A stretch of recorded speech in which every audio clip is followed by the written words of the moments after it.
Bom, agora é uma continuação. Então, considera aquele conjunto do vídeo anterior, né, que os elementos dele são 1, 3, 5, 7. Eu formulei uma outra pergunta. Tá? Considerando os elementos do conjunto A, que é aquele 1, 3, 5, 7, tá?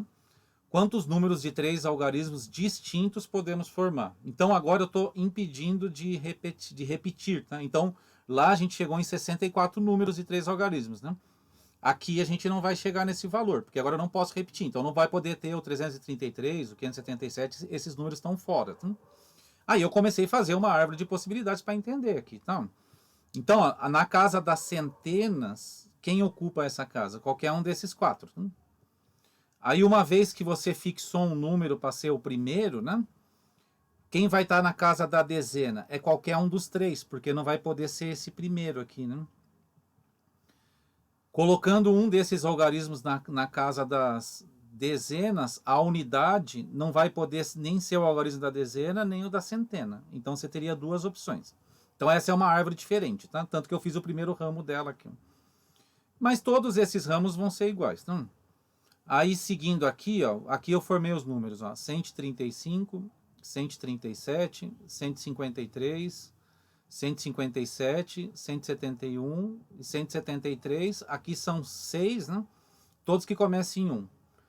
Se fizesse o mesmo para cada pedacinho, você teria 6 que começam em 3, 6 que começam em 5 e 6 que começam em 7. Então, seriam 24 números, tá?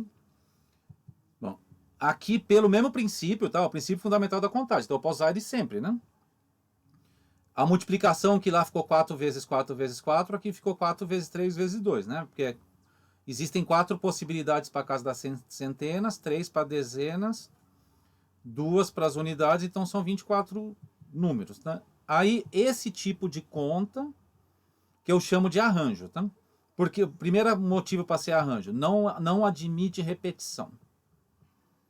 Tá? Um arranjo é isso, tá? Não admite repetição. Só que, ó, se você pegar esse 173, aqui vai aparecer uma coisa parecida que também usa os algarismos 7, 1, 3. Parecida por causa dos algarismos, mas vai ser um número diferente. Tá? Aqui a coisa é ordenada. Se eu troco a ordem disso, gera um outro número que vai estar aqui embaixo. Não? Se você pegar o 157 e trocar a ordem, colocar o 5 na frente, o 1 para cá, vai estar um número que estaria nesse pedaço aqui. Tá?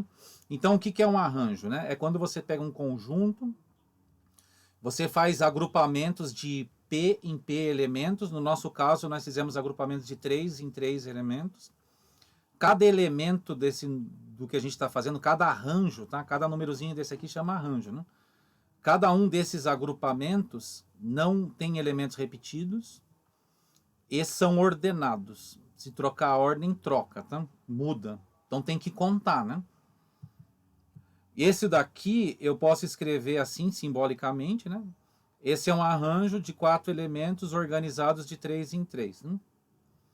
E para chegar nesse resultado, é essa conta aqui. Tá? São 4 elementos que eu tenho à disposição. Eu vou fazer agrupamentos. Cada agrupamento desse vai ter 3 elementos, 3 posições. Tá? Então, por exemplo, o que seria o arranjo 7 e 2, né? É montar pares ordenados, né? Seria essa conta aqui, ó, 7 vezes 6, né? São 2 posições, tá? Você tem 7 elementos no conjunto para você agrupar de 2 em 2 e 2 posições, ó. O arranjo 8, 5. Aí são 5 posições, né?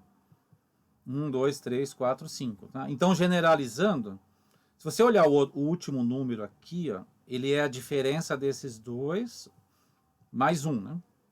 A diferença aqui é 3, ó, aqui mais 1. Esse 6, por exemplo, é a diferença disso daqui mais 1. E o mesmo vale para aquele. Então dá para generalizar. Um arranjo NP é essa conta aqui, né? N, N-1, N-2. Você vai ter P posições. Então você vai ter uma multiplicação de P números, tá? Aqui uma multiplicação de 5 números, aqui de P números. Quem que é o último desse número? É a diferença desses dois mais 1. Mas não se atentem à fórmula, tá? Olha para isso aqui, tá? E se você lembrar da aula, na aula eu escrevi isso com os fatoriais, né? Então, essa fórmula aqui pode ser reduzida a isso daqui. Dá para se provar isso, tá? Eu fiz na aula na época.